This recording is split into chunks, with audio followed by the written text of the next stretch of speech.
Back at Don's house, Pablo, Ezekiel, Maria, Jake, and Logan were walking with Don to the dining room to learn the origin story of his two sons. As you can see, said Don, pointing to a messy room, there's some construction work going on in this room. We are having a few renovations at the moment. I was going to take all of that out to make one big, But anyways, I think we'll stick with the indoor pool and hot tub for now. A few minutes later, the five heroes and Don were in the dining room, eating a four-course meal. The food consisted of turkey, chicken, beef, pork, roast pig, spaghetti, linguine, ravioli, raisin canes, and more. Paul was a vegan, so he had some tofu fried in peanut oil, but it was still the best food that anyone had ever tasted. This is delicious, said Jake happily.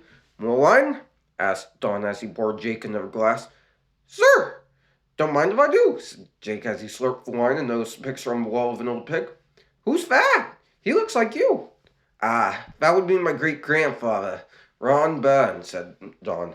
He invented bacon and would serve it to the troops during World War II.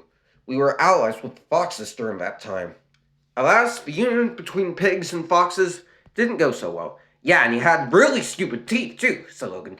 Didn't they have any dentists back then? Or, enough, yelled Don in a fit of rage. Who do you think you are to come in here and badmouth my ancestors?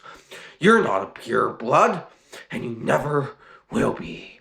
Everyone looked at Don in shock after his outburst. I'm sorry, I sense out, said Don after he calmed down. It's just, whenever I talk about my ancestors, I get all touchy. No, I get it, said Jake. Families are important. Can we focus on the reason we're here, please? Said Maria, getting annoyed. We're here to learn about Andrew and Alex, you idiots. Okay, Maria, said Logan, we've been through this. We don't like when you call us idiots. Why don't you tell us something nice? Like, hey boys, your fur looks great today. Yeah, said Jake. Or, hey boys, I want to get married to both of you in Las Vegas. Shut up, yelled Ezekiel. Don, what can you tell us about Andrew and Alex? Why did they turn to a life of crime? Okay, I'll tell you, said Don, preparing to reveal everything. It all started when Andrew was born. He was a big baby, weighing 14 pounds and 7 ounces. He had to be fitted in toddler-sized diapers so he didn't break the newborn diapers. Then a few years later, Alex was born. We were a very close family, you see. We would go to Raisin Cane's 3 times a week, and we'd go to Burger King, too. We'd see movies together at the local theater, and we'd talk about the meaning of life. This all changed with the death of their mom. What do you mean? Asked Pablo. You see, said Don, their mother had cancer and was pregnant with Alex when diagnosed. I thought he wouldn't make it. I was so scared, but luckily Alex did. But a few years after his birth, their mother took her final breath.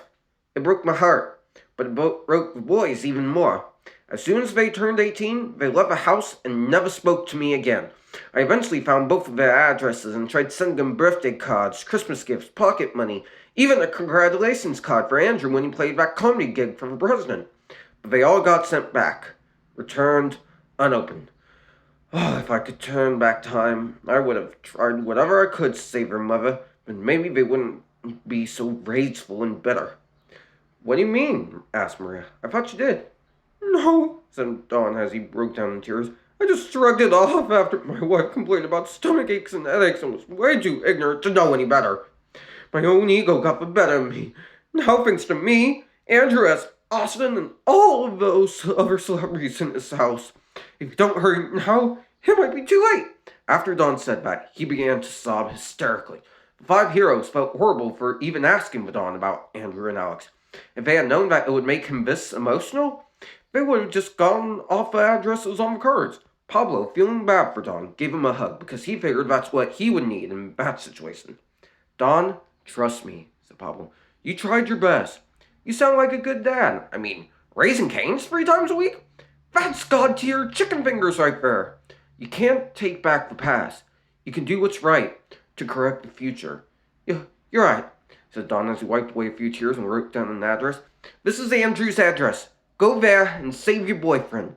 Pablo looked up the address. It read, 456 Orion Road. Thank you, Don, said Pablo. Thank you for everything. Pablo, Maria, and Ezekiel, Jake, and Logan left to go start looking for Andrew and to save Austin. Before they left, Don called out for him. Wait, guys, said Don. When you see my son, tell him I love him. Pablo smiled as he said, Will do, Don. Will do.